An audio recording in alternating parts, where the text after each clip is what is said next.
Oublie un petit peu les secondes, les minutes, les heures et même les siècles et pourquoi pas les millénaires, parce que nous, on va faire un retour en arrière bien plus loin que ça, des millions d'années pour ce premier épisode de la semaine consacré à la géologie. À côté de moi, Jürg Offran, qui est géologue.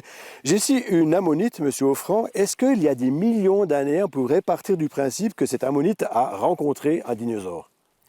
Je dirais plutôt que le dinosaure a rencontré une coque d'une ammonite morte qui était apportée par les courants. Surtout qu'ici, c'est ça. Surtout qu'ici, c'est un petit peu différent. C'était une fois plat et peut-être un peu plus chaud. Même assez plus chaud. D'accord, on aura l'occasion de parler un petit peu plus de géologie, mais ceci après les infos. Bienvenue dans ce téléjournal. Au menu du jour, une 4e dose de vaccin contre le Covid. Dès ce lundi, le canton de Berne invite en effet les plus de 80 ans à se faire vacciner.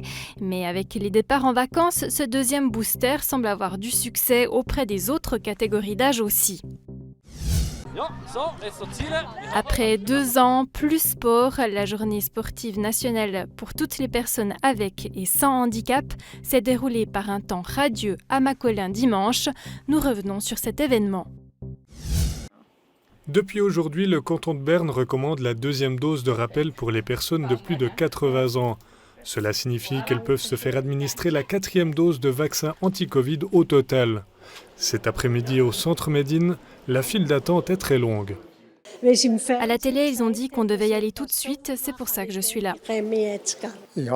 Je viens de fêter mes 80 ans. J'appartiens donc au groupe à risque et je me suis dit, allez, je le fais. Il y a de nouveau une grosse vague qui nous attend. Il faut réagir maintenant. Mais je n'ai pas peur. Jusqu'à maintenant, j'ai été en bonne santé. Je ne veux pas tomber malade car il y a eu des décès dans ma famille. Cette semaine, le Centre Médine prévoit de vacciner entre 300 et 400 personnes. Il y en a beaucoup qui ont déjà pris contact, et puis je pense qu'il y a une forte demande dès le début.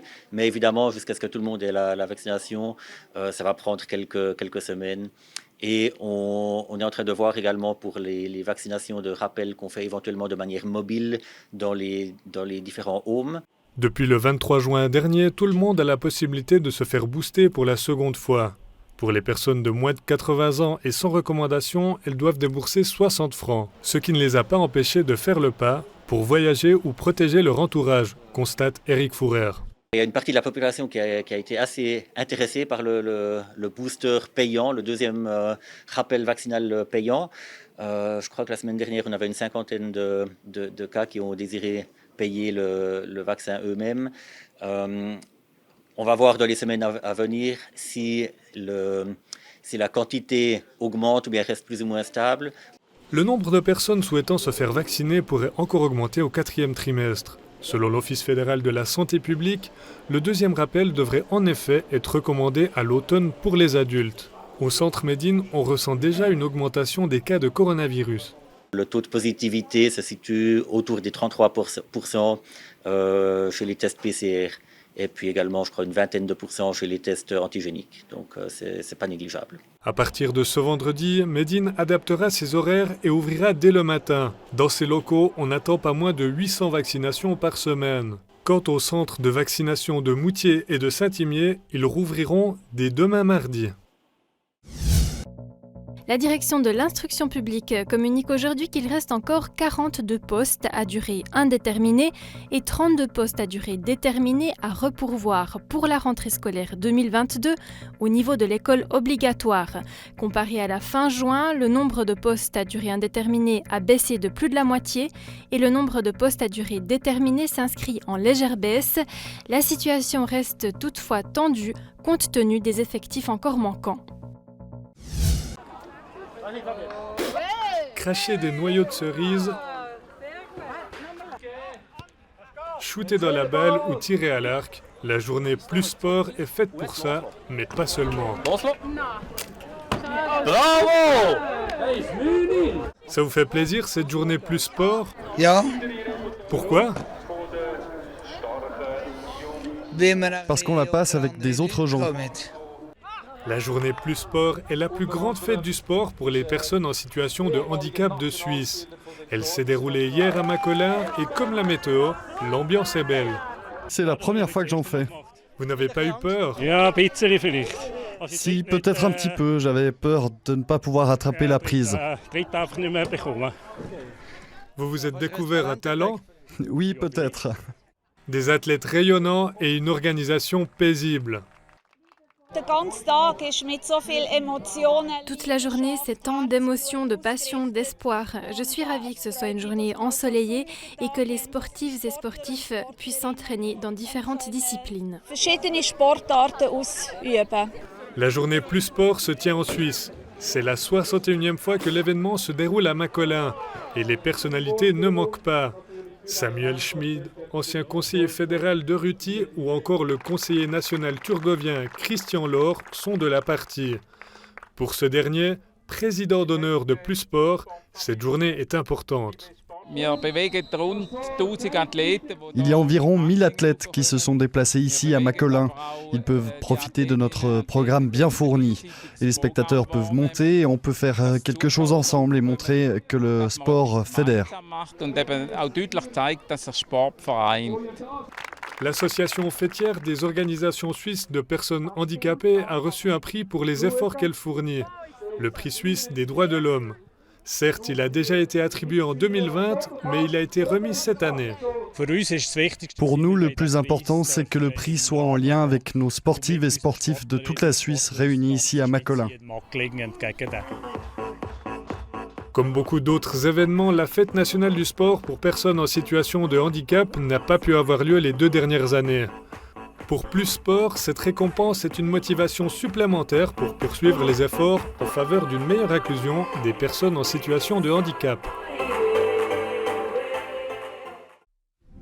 Que nous sommes, eh bien, la Combe Grette qui est vers Villeray, Saint-Imier, mais il y a des millions d'années de ça, eh bien, je vous présenterai cette émission avec les pieds dans l'eau, avec plein de coquillages autour de moi, avec plein de choses peut-être un petit peu bizarres, sait-on jamais. Une personne qui n'est pas bizarre, c'est notre invité, il s'agit de Jörg Offrand, il est géologue, vous êtes spécialiste de la cartographie du Jura géographique, vous avez décrit le Chasseral, le lac de Bienne, Buren, dans l'Atlas géologique de la Suisse, et maintenant on se retrouve ici, comme je l'ai dit, c'était une fois plat, ici il y avait de l'eau, et il y avait surtout passablement de choses que l'on voit ici.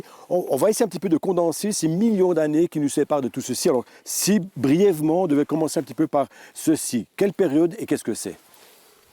Ces fossiles représentent de bas en haut la période du Jurassique qui durait de moins 200 millions d'années jusqu'à environ moins 145 millions.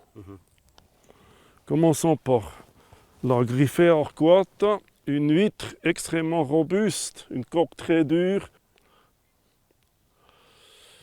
Ici, un exemplaire isolé.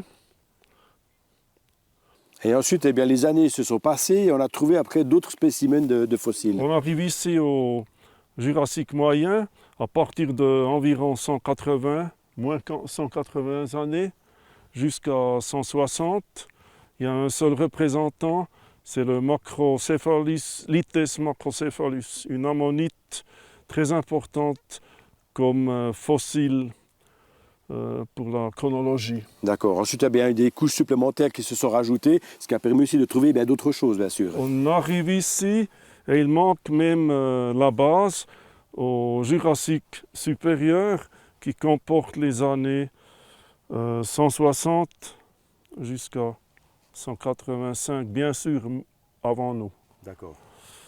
Les couches d'Effingen, ce sont les grandes mornes qu'utilisent les cimenteries, exemple Röschnet.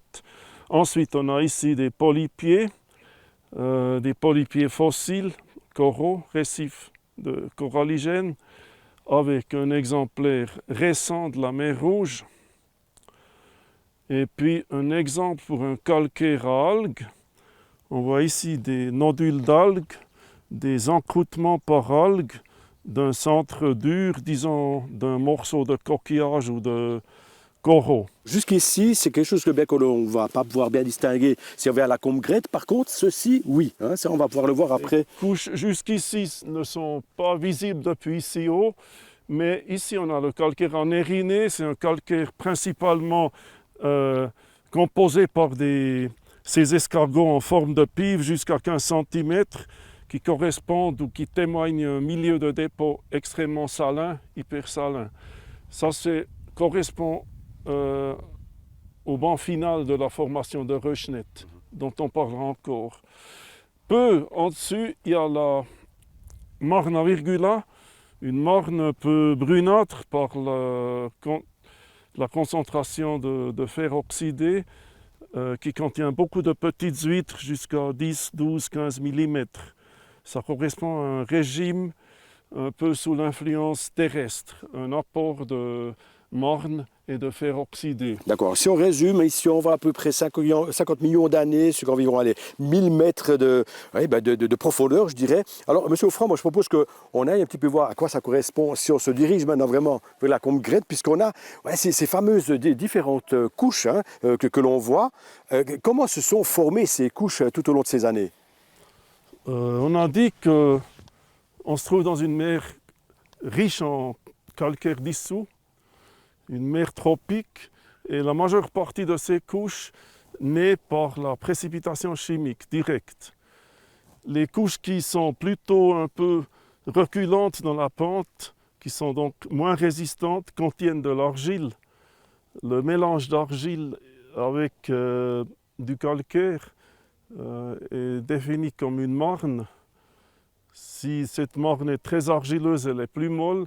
Si elle est plutôt calcaire, elle est plus résistante. Donc on a tout partout des traces jaunes entre les gros bancs qui correspondent à ces rubans marneux. Alors, Monsieur Offrand, c'est vrai que maintenant, on voit ces différentes couches, on voit un monticule, mais c'était plat ici avant. Alors, comment tout ceci s'est plissé? Je propose qu'on se dirige peut-être vers les cartes qui seront peut-être un petit peu plus explicatives pour savoir justement quels ont été les effets, quand ça a été fait, etc. Alors, si je peux vous demander de nous expliquer peut-être succinctement par rapport à ces cartes.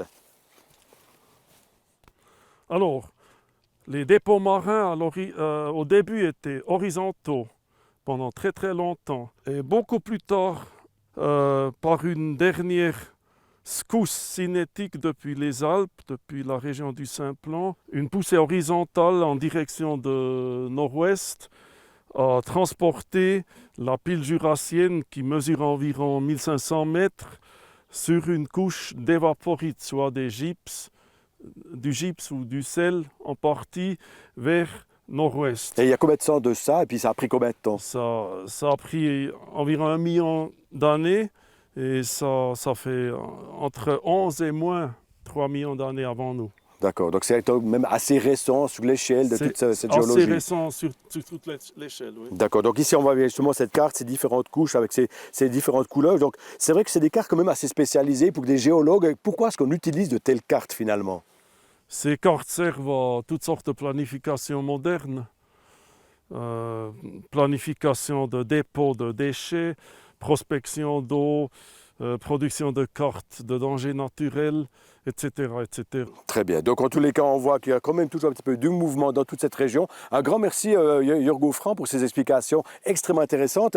Eh bien moi je vous donne rendez-vous demain, on vous donne rendez-vous demain dans le cadre de Info été. On va aller au bord du lac de Bienne puisque là, on va voir comment les glaciers ont transformé le paysage de la région au cours des 2 dernières glaciations. À bientôt.